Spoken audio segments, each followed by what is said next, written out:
শহীদ শরীফ ওসমান হাদি রাহমাতুল্লাহ আলাইহি এই ইমানদার যুবক ফজরের মুসল্লি ছিল।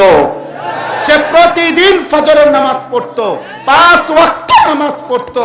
আল্লাহর প্রতি পাক্কা ঈমান, দেশ প্রেম তার পুরা কলিজার ভিতরে। ঈমানও ছিল শতভাগ। মাতৃভূমির আজাদি, স্বাধীনতা, সার্বভৌমত্ব, 1 ইঞ্চি জমিনের প্রতি আন্তরিকতা তার কলিজার ভিতরে শতভাগ ছিল। আরশ আজিমের মালিক আল্লাহ বলছে, ঈমান এবং দেশপ্রেম একটি যুবকের মধ্যে একসাথে থাকার কারণে সে চেয়েছে 500 মানুষের ভোট। এইবার 500 ভোট পাইলে সে বলছিল আমি খুশি হব, সন্তুষ্ট হব। আরশ আজিমের মালিক বলে, তোর ফজরের সেজদা, তোর ঈমানের দামে, দেশপ্রেমের মূল্যে আমি আল্লাহ 18 কোটি মানুষের চোখের পানি একসাথে ঝরায় দিলাম। আল্লাহ যেন বললেন, যুবক আমি তোকে 18 কোটি মানুষের চোখের পানি ঝরায় দিলাম, আমি সবার সমর্থন দিয়ে দিলাম। কত হাফেজ, কত আলেম, কত মুফতি, কত মুহাদ্দিস, কত পীর, কত আউলিয়া, কত বুজুর্গ, কত 80 বছরের বৃদ্ধ বাবা মা, কত 4 বছরের বাচ্চা, কত মানুষ তার জন্য কেঁদেছে রে আব্বা। তুমি আরেকবার দেখো, আরেকবার দেখো কি কান্না তার জন্য কানছে। আমি বলি, আমার নওজোয়ান বাঁচলে এমন বাঁচাই বাইছো, মরলে এমন মরাই মইর। সোজা হিসাব। নারী দেখতে দেখতে মরো না, উলঙ্গ ছবি দেখতে দেখতে মরো না, নর্তকীর নাচ দেখতে দেখতে মরো না, অশ্লীল ছবি দেখে মরে যাইও না আব্বা। বেনামাজি এই জিন্দিগি নিয়ে, সেজদাবিহীন কপাল নিয়ে আব্বা হাত জোর করে বলি, মরিস না বাপ। পৃথিবী তোকে মনে রাখবে না, দুনিয়া তোকে মনে রাখবে না আব্বা। কোন নাফরমান পাপীকে পৃথিবী ভোগ করতে পারে, কিন্তু পৃথিবী তাকে শ্রদ্ধার সাথে স্মরণ করে না। ফেরাউন দুনিয়া ভোগ করছে, নমরুদ দুনিয়া ভোগ করেছে, আবু জেহেল দুনিয়া ভোগ করছে, আবু লাহাব দুনিয়া ভোগ করছে, কিন্তু আজকের পৃথিবী ফেরাউন এই নাম পৃথিবীর মানুষ কোনো কুত্তার নামও রাখে না। কুত্তার নমরুদ এই নাম পৃথিবীর মানুষ কোনো কুত্তার নামও রাখে না। আবু জেহেল এই নাম পৃথিবীর মানুষ কোনো কুত্তার নামও রাখে না। আবু লাহাব এই নাম পৃথিবীর মানুষ কোনো কুত্তার নামও রাখে না। কিন্তু 1450 বছর আগে এক কালো যুবক, এক ইমানদার নিগ্রু গোলাম যে ছিল, নিগ্রু কালো হাবশার গোলাম যে কৃতদাস ছিল, আল্লাহকে সেজদা দিয়ে রাজি করে গেছে। 1450 বছর পরেও ইমানদার কোটি কোটি সন্তানের নাম বেলাল। বেলালের কোনো অঞ্চল নাই, বেলালের কোনো কাঁটাতার নাই, বেলালের কোনো সীমানা নাই। বেলাল এই প্রান্তে, বেলাল পৃথিবীর ওই প্রান্তে, বেলাল আসমানে, বেলাল জমিনে। হ্যাঁ, এটা মনে রাখো আব্বা। এই পৃথিবীতে এই 3য় নম্বরের ওসমান, প্রথম ওসমান সৈয়দুনা ওসমান ইবনে আফফান, পৃথিবী বিখ্যাত আল্লাহর নবীর সাহাবী, ইসলামের 3য় খলিফা। এই পৃথিবীতে 2য় বিখ্যাত ওসমান, যাকে ওসমান আর্তুগুল বলা হইতো। ওসমানী খেলাফত, তুর্কি খেলাফত, অটোমান সাম্রাজ্যের যিনি প্রতিষ্ঠাতা ছিল, প্রায় 650 বছর মুসলিম খেলাফত ছিল। তুর্কি খেলাফত, ওসমানী খেলাফত যেটারে বলে, অটোমান এম্পায়ার যেটারে বলে, অটোমান সাম্রাজ্য যেটা বলে, ওইটার যিনি প্রতিষ্ঠাতা, প্রথম ব্যক্তি, তার নামও ছিল ওসমান। আর আজকের শহীদ শরীফ ওসমান, আমার মাতৃভূমির আজাদির সৈনিক, আজাদির পাহারাদার ওসমান, শহীদ শরীফ ওসমান হাদি রাহমাতুল্লাহ আলাইহি। ইনশাআল্লাহ 1000 বছর পরের বাচ্চাও শহীদ শরীফ ওসমান হাদির নাম কলিজা দিয়া স্মরণ করবে ইনশাআল্লাহ। মনে রাখো, আমি প্রতিটা যুবক, মাশাআল্লাহ তোমরা অনেক নওজোয়ান আসছো, অনেক নওজোয়ান, অনেক নওজোয়ান। আল্লাহ তোমাদেরকে হিম্মত দান করেন, আল্লাহ তোমাদেরকে ঈমান দান করেন। ফজরের নামাজ পড়বা তো ইনশাআল্লাহ। চোখের হেফাজত করো, চোখের হেফাজত করো। নারী দেখো না, অশ্লীল ছবি দেখো না, উলঙ্গ দৃশ্য দেখো না। আল্লাহ যে চাহিদা দিছেন সেই চাহিদা পূরণ করে দিবেন। খাবারের চাহিদা যিনি দিছেন, হালাল খাবার তিনি ব্যবস্থা রাখছেন। তৃষ্ণা যিনি দিছেন, পানির ব্যবস্থা তিনি রাখছেন। লজ্জাস্থানের চাহিদা যিনি দিয়েছেন, হালাল পবিত্র স্ত্রী তিনি যথাসময়েই পৌঁছে দেবেন। ওয়েট, তুমি অপেক্ষা করো, অপেক্ষা করো, অপেক্ষা করো। আর আপনারা যারা উপার্জন করেন, আপনারা যারা শ্রমজীবী মানুষ, আপনাদের কাছে বলি ভাই, এক সেট সোফা, একটা ডাইনিং টেবিল, 6টা চেয়ার, 2টা আলমারি, 4টা খাট, 2টা বাথরুম, নিচে কদ্দুর টাইলস, একখান ঘর, 4টা রুমের, এই কদ্দুর দুনিয়া সাজাইবার জন্য এত মিথ্যা, বাটপারি, সুদ, কিস্তি, হারাম, 2 নম্বরই সিটারি উপার্জন করেন না। এই সোফা এক সেট বানাইতে এত মিছা কথা কোন লাগে না? কাঠ দুইয়ান বানাইতে এত মিথ্যা কথা কইতে হয় না, এত বাটফারি করার লাগে না। দুনিয়ার ভাত মাছ, এ দুনিয়ার সংসার কদ্দুর চালাইতে এত সিটারি করতে হয় না। কি আর খাই আমরা দুনিয়া? ফাঙ্গাস আর তেলাফি, আর কি ফুলকপি, পাতাকপি, ক্ষীরা, টমাটো, ধন্যবাতা, কাঁচামরিচ, কক মুরগা, ফার্মের মুরগা, কোনোটার মধ্যে কোনো স্বাদ নাই, কোনোটার মধ্যেই কোনো স্বাদ নাই, সবটার মধ্যেই ফরমালিন। হাসিটাও ফরমালিন, কান্নাটাও ফরমালিন। অথচ জঙ্গলের বাঘ 30 বছর যদি খায় সব ফরমালিন মুক্ত। জঙ্গলের কোনো প্রাণীর খাবারের মধ্যে কোনো ফরমালিন আছে? বাঘের খাবারে কেউ ফরমালিন মিশাইতে পারবে? জান না, আমাদের 14 গোষ্ঠী সহ গিলা লাগবে। তো তাহলে দুনিয়া তো জানোয়ার আরো ভালো ভোগ করে। প্রাণীবিদ্যা গবেষকদের কথা হইল, একটা হাতি একদিনে 250 কেজি খাবার খায়, 90 লিটার পানি পান করে। একটি বন্য হাতি, একটি তিমি সাগরের নিচে কমপক্ষে 200 জন সামর্থ্যবান মানুষের সমপরিমাণ খাবার একবারে খায়, গবেষকদের কথা। তাইলে আমরা কি দুনিয়া ভোগ করলাম আমার আব্বা? অতএব ধোঁকা, মিথ্যা, প্রতারণা করবেন না, করবেন না। বলেন ইনশাআল্লাহ, বলেন ইনশাআল্লাহ। আল্লাহ আমাদের ইমানের পরীক্ষা না নিয়ে আমাদেরকে ছেড়ে দিবে না। এই কথা এবার এতটুকু শুনেন, তাইলে আমার কথা শেষ। দেখেন সূরা আনকাবুত, এ শুধু তর্জমা বললেই বুঝবেন।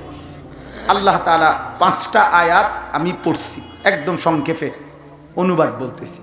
আলিফ লাম মিম, এই প্রথম হলো এই আয়াত, এই 3টা অক্ষর আলিফ লাম মিম। কোরআনুল কারীমে মোট 29টি সূরার শুরুতে এরকম কিছু অক্ষর আছে। আলিফ লাম মিম, কোথাও আছে হা মিম, কোথাও আছে আইন সিন কফ, কোথাও আছে আলিফ লাম র, এরকম ভিন্ন ভিন্ন। যারা নিয়মিত কোরআন শরীফ তেলাওয়াত করেন, শোনেন, তারা খেয়াল করলেই দেখবেন 29টি সূরার শুরুতে মক্কার কাফের কুরাইশরা বলতো কোরআন মুহাম্মদের বানানো, নাউজুবিল্লাহ, মুহাম্মদের রচিত। তো দুনিয়ার মানুষ এটা বুঝে যে কেউ যদি গল্প লেখে, কবিতা লেখে, প্রবন্ধ লেখে, তাহলে অন্যান্য জ্ঞানী গুণীরা এটা পড়লে ব্যাখ্যা করতে পারে, বুঝে যে হ্যাঁ উনি এই কথার দ্বারা এই বুঝাইতে চাইছেন, এই কথার দ্বারা এই বুঝাইতে চাইছেন। এটাই স্বাভাবিক। ও 50 বছর আগের কবি কবিতা লিখে গেছে, এখন 50 বছর পরের টিচাররা সেগুলোর ব্যাখ্যা পড়াইতেছে না, বিশ্লেষণ করতেছে কিনা বলে?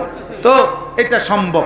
তো আল্লাহ তাআলা বলেন, হে বেঈমানরা, 29টি সূরার শুরুতে আমি এমন কিছু অক্ষর নাজিল করলাম, আমিও অর্থ বলবো না, আমার রাসূল তিনিও বলবে না। তো তোমরা যেহেতু মনে করো কোরআন আমার বন্ধু মুহাম্মদের বানানো, অতএব তোমাদের যত জ্ঞানী গুণী আছে সবাই মিলে আলিফ এটার অর্থ কি বলো, লাম এটার অর্থ কি বলো, মিম এটার অর্থ কি বলো, না পারলে বাপ দাদা 14 গোষ্ঠী যা আছে সব ডাইকা আনো, বলো।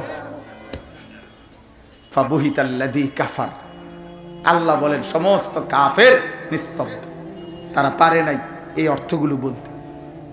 এই জন্য 1450 বছর ধরে এটা কোরআনের মুজিজা, এটা কোরআনের কি মুজিজা, যে কোরআন আল্লাহর কালাম। যদি মানব রচিত কারো কথা হতো তাহলে পৃথিবীর মানুষ এটার অর্থ নিজে নিজে ব্যাখ্যা করে উদ্ঘাটন করে ফেলতে পারত। আল্লাহ যেহেতু বলে নাই, রাসূলুল্লাহ সাল্লাল্লাহু আলাইহি ওয়াসাল্লাম যেহেতু বলে নাই, অতএব পৃথিবী ইসরাফিলের ফু পর্যন্ত এই অক্ষরের মর্ম উদ্ঘাটন করতে পারবে। অথচ যারা ভূতত্ত্ববিদ, যারা পুরাতত্ত্ববিদ, অর্থাৎ যারা আপনার মাটির নিচের পুরাতন জিনিস গবেষণা করে, তারা 3000 বছর আগের, 4000 বছর আগের মাটির নিচের কাঠের টুকরা, পাতিলের টুকরা, কাচের টুকরা, ভাঙ্গা বিভিন্ন জিনিস, শিলালিপি, বিভিন্ন আঁক উঁক থেকে তারা জাদুঘরের মধ্যে এগুলো দেখলে দেখা যায় যে তারা এগুলো আবিষ্কার করতে পারে এটা কোন আমলের, কোন সময়ের, এটা কি কথা, এই আঁক দ্বারা কি বুঝাইছে। তাহলে 3000 বছর আগের প্রাচীন সভ্যতা যদি তোমরা উদ্ঘাটন করতে পারো, তো 1450 বছর আগের কোরআনের এই অক্ষরগুলোর অর্থ তোমরা বলতে পারছো না, বলো। অতএব আল্লাহ তাআলা বলেন ইসরাফিলের ফু পর্যন্ত এই মুজিজা চলবে এবং বারবার প্রমাণ হবে কোরআন কার কালাম? আল্লাহর কালাম, আল্লাহর কালাম। এই জন্য ভাইয়া আবারও বলি ওই শুরুর কথা, কোরআনুল কারীম যে জবান দিয়ে দেখে দেখেও পড়তে পারে না, আমার কথায় রাগ হইেন না, আমার মনে হয় হে বোবা, ওই আসলে বোবা মানুষ। কেন? বাকি কথাগুলো দুনিয়ার না বললেও দুনিয়া ভোগ করা যাইত। এই যারা বাস্তবিক অর্থে বোবা এরা দুনিয়া ভোগ করে না, মানে যারা মূলত বোবা তারা আপনার ভাত খায় না, ঘুম যায় না, পেশাব পায়খানা করে না, উপার্জনের কোনো ব্যবস্থা নাই তাদের, তারা বিয়ে করে নাই, তাকেও বাচ্চা হয় নাই, তো এটি কেমনি করলো? হইতো না বোবা। তাহলে বুঝা গেল কথা ছাড়াও দুনিয়া ভোগ করা যায়। অতএব যেই জবান আল্লাহর কালামই পড়তে পারে না, জবান যিনি দিছেন তার কালাম যিনি পড়তেই পারে না, আমার মনে হয় উনি আসলে বোবা। আল্লাহ আমাদেরকে তৌফিক দান করেন। চলেন, আহাসিবান নাসু আন ইউতরাকু আন ইয়াকুলু আমান্না ওয়া হুম লা ইফতানুন। আল্লাহ তাআলা বলেন এই সবাইকে লক্ষ্য করে, মানুষরা কি ভেবেছে, লোকেরা কি, আমার বান্দারা কি এই ভাবলো, তারা কি এই মনে করছে যে শুধু মুখে বলবে, কাউল মানে জবানে বলবে আমি মোমেন, আমি মুসলমান, আর আমি আল্লাহ, ইমানের কোনো পরীক্ষা না নিয়ে, ইসলামের পরীক্ষা না নিয়ে, আনুগত্যের পরীক্ষা না নিয়ে, স্বীকৃতির কোনো পরীক্ষা না নিয়ে আমি এমনিতেই ছেড়ে দেব, জান্নাত দিয়ে দেব। আইডি কার্ডে লেখা ধর্মের পাশে ইসলাম, জন্ম নিবন্ধন সনদের পাশে লেখা ধর্মের পাশে ইসলাম, পাসপোর্টে লেখা ধর্মের সাথে ইসলাম, মুখে বলতেছে আমি মুসলিম। আল্লাহ বলেন আমি এমনি এমনি ছেড়ে দেব, কোনো পরীক্ষা নেব না। এই ভেবেছো তোমরা? কি এই ভাবছেন? আল্লাহ বলেন ওয়ালাকাদ ফাতান্নাল্লাযীনা মিন ক্বাবলিহিম, না বান্দা, বরং আমি আল্লাহ প্রত্যেক জামানায় যারাই ইমানের দাবি করেছে, ইমান গ্রহণ করেছে, ইমানের পরিচয় দিছে, ইমানের বাক্য উচ্চারণ করেছে, আমি তাদের সকলের পরীক্ষা নিয়েছিলাম। ফালা ইয়ালামান্নাল্লাহুল্লাযীনা সাদাকু ওয়ালা ইয়ালামান্নাল কাযিবিন। পরীক্ষা নিয়েই আমি জেনেছি ইমানের দাবিতে সত্যবাদী কে, মিথ্যাবাদী কে। অতএব আখিরাত পরীক্ষায় উত্তীর্ণ না হলে মিলবে না, জান্নাত পরীক্ষায় উত্তীর্ণ না হলে মিলবে না। দুনিয়া পরীক্ষার ঘর, পরীক্ষা দিতে হবে আব্বা। এজন্য দুনিয়াকে বলা হয় দারুল ইমতিহান, পরীক্ষার ঘর। আখিরাত হলো দারুল জাযা, ফলাফলের ঘর। দুনিয়াকে বলে দারুল আমাল, আমলের ঘর। আখিরাতকে বলে দারুল হিসাব, হিসাবের ঘর। দুনিয়াকে বলে দারুল মিহান, মেহনতের ঘর। আখিরাতকে বলে দারুল জাযা, ফলাফলের ঘর, পারিশ্রমিকের ঘর। মেহনত এখানে, পারিশ্রমিক ওইখানে, পরীক্ষা এখানে, ফলাফল সেখানে, আমল এখানে, হিসাব ওইখানে। কথা বুঝছেন কিনা? হ্যাঁ, পরীক্ষা দিতে হবে, পরীক্ষা দিতে হবে, পরীক্ষা দিতে হবে। কতক্ষণ? মৃত্যু পর্যন্ত। হাত্তা ইয়াতিয়াকাল ইয়াকিন, মৃত্যু পর্যন্ত পরীক্ষা। আমরা কিন্তু পরীক্ষার হলেই আছি। কোরআনুল কারীমে আল্লাহ বলছেন ইন্না জাআলনা মা আলাল আরদি জিনাতাল লাহা লিনাবলুয়াহুম।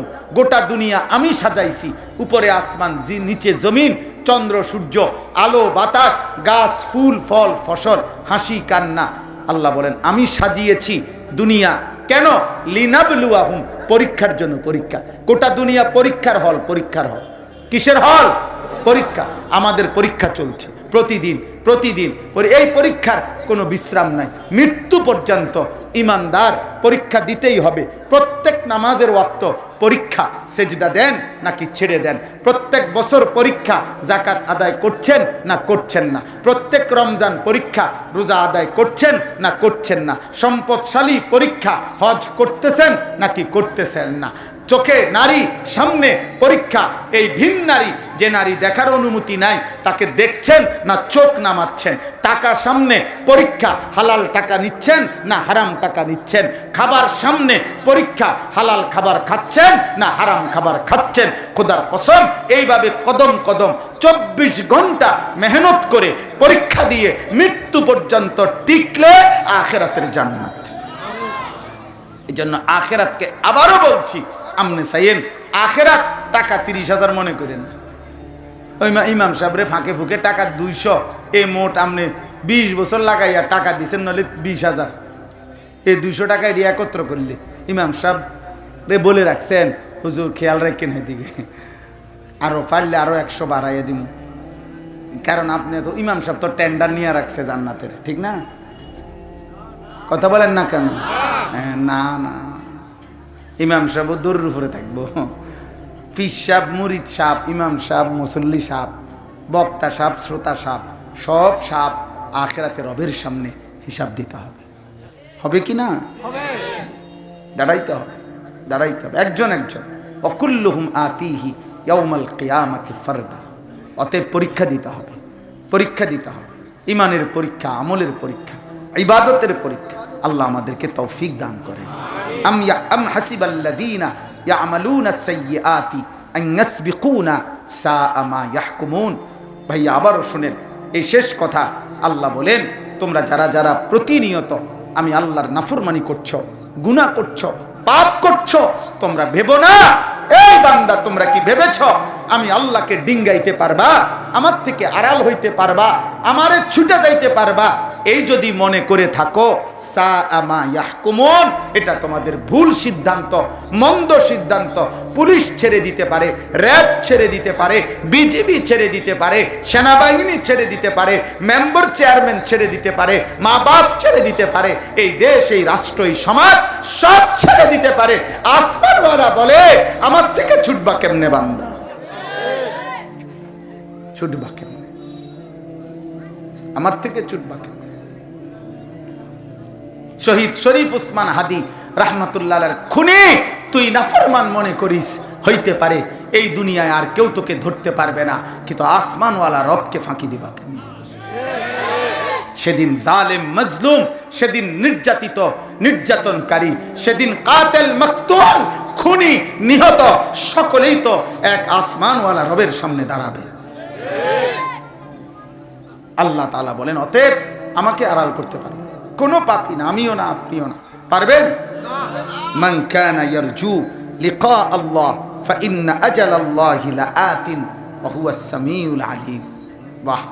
এবার আল্লাহ বলেন, অতএব সব কিছু বুঝে শুনে যারা সিদ্ধান্ত নিছ নেক আমল করবা, ঈমান ঠিক রাখবা, আমি আল্লাহর বন্দেগী করবা, মোটামুটি সিদ্ধান্ত নিছেন তো?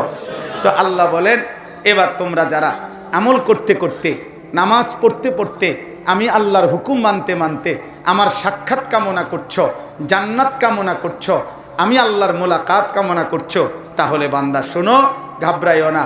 আমি একজন ফেরেশতা পাঠাবো, ওর নাম মালাকুল মউত, আজরাইল। ও একদিন তোমার কাছে আসবে, আমার কাছে তোমারে নিয়ে আসবে, আমার সাক্ষাৎও মিলবে, জান্নাতও মিলবে। ফাইন্না আজালাল্লাহি লাআতি। আমি আল্লাহর পক্ষ থেকে একদিন মৃত্যু আসবে, মানে ফেরেশতা আসবে, ও এসে তোমারে নিয়ে যাবে। এরপরে আমি যা যা ওয়াদা দিছি সব আমি আল্লাহ নিজে বুঝাই দেব। আহুয়াস সামিউল আলিম। যাই করো আমি সব শুনি, সব জানি। ভালোটাও শুনি, মন্দটাও শুনি, ভালোটাও জানি, মন্দটাও জানি। অতএব আমরা প্রত্যেকে ইনশাআল্লাহ দিন মানার চেষ্টা করব। বলেন ইনশাআল্লাহ। কিশোর যুবক ভাই, তোমাদের কাছে আমার শেষ অনুরোধ, আমার জিন্দিগির শেষ ফিকির, যে আমি মনে করি আমার জীবনের একটা শেষ স্বপ্ন, এই আর 2টা মিনিট আপনাদের কাছে বলতে চাই। আমার জীবনের এই একটা আশা যে আমি আর যে কয়দিন আল্লাহ আমারে হায়াত দেয়, আমার দেশের কিশোর নওজোয়ান তারা আল্লাহর দিকে ফিরবে, নামাজ শিখবে, দিন শিখবে, আখেরাত শিখবে, আখলাক শিখবে, ইনশাআল্লাহ ফজরের নামাজ পড়বে, 5 ওয়াক্ত নামাজ পড়বে, রুকু সেজদা শিখবে, সূরা কেরাত, দোয়া কালাম ঠিক করবে। আশা করি এমন যুবক আগামী দিনে মাহাদির সৈনিক হবে ইনশাআল্লাহ। এই আশায় আমি আমার মাদ্রাসা কুমিল্লা ক্যান্টনমেন্ট ময়নামতি, সেখানে 118 শতক জায়গা, একসাথে প্রায় 2.5 কোটি টাকার উপরে জায়গার দাম আমি কিনছি। এই আশায় যে আমি আমার বাচ্চাদের মাদ্রাসার সাথে পৃথক আরেকটা পূর্ণাঙ্গ বড় মাদ্রাসা আলাদা করতে চাই। সারা বাংলাদেশের যেই কোনো অঞ্চল থেকে, বিশেষ করে নওজোয়ান আর অন্য বয়সীরাও, দিন মজুর, ঠেলাওয়ালা, কুলিওয়ালা, স্কুল, কলেজ, ইউনিভার্সিটি, সাধারণ শিক্ষিত যেই কোনো মানুষ বছরের যেই কোনো দিন যেটুকু সময় যার হাতে আছে এটুকু সময় নিয়ে আসবে। আমরা আমাদের মাদ্রাসা আলাদা করব, উস্তাদ রেখে তাদেরকে দিন শেখাবো। আমার স্লোগান হলো, যে আসবে যখন দিন শিখবে তখন, যার সময় যতক্ষণ দিন শিখবে ততক্ষণ। খালাস। এই হিসাবে আমি এই বছর 25 সাল আমরা চালু করছি একটা রুমে। আবার 3 মাস পর পর আমরা স্কুল কলেজের ছেলেদের জন্য 3 দিনের অজু, নামাজ, সূরা কেরাত, দোয়া কালামের কোর্স করাই আমাদের মাদ্রাসায়। 2 বারে এই সালে আলহামদুলিল্লাহ আমাদের 500 ছেলে রেজিস্ট্রেশনভুক্ত স্কুল কলেজের ছেলে 3 দিন করে 6 দিন প্রতিদিন 11 ঘন্টা করে সূরা কেরাত, অজু, নামাজ, দোয়া কালাম, রুকু, সেজদা শিখছে। আলহামদুলিল্লাহ, আলহামদুলিল্লাহ। মজলিসে দাওয়াতুল হকের বড় মুরব্বি দিয়া ইন্টারভিউ নেওয়াইছি, উনারা পর্যন্ত খুশি হয়েছে।